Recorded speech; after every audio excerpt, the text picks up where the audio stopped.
ഇപ്പോൾ രാഹുലിന് ഒരു വരികൾ കിട്ടും. ഇപ്പോൾ ഒരു പക്ഷേ ട്യൂൺ ചെയ്തിട്ടായിരിക്കും വരികൾ എഴുതുന്നത്. പലതും അങ്ങോട്ട് അങ്ങനെ അല്ലേ, മോസ്റ്റ്ലി അതങ്ങനെയാണ്. അങ്ങനെയാണ്.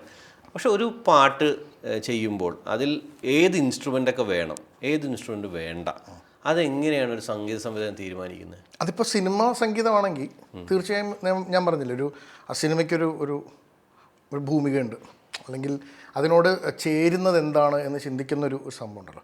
അവിടെ കുറേ ആദ്യം തന്നെ നമ്മൾ എന്തൊക്കെ വേണ്ട എന്നുള്ളതായിരിക്കും ആദ്യം ചിന്തിക്കുക. When you narrow down your options you have A clear path.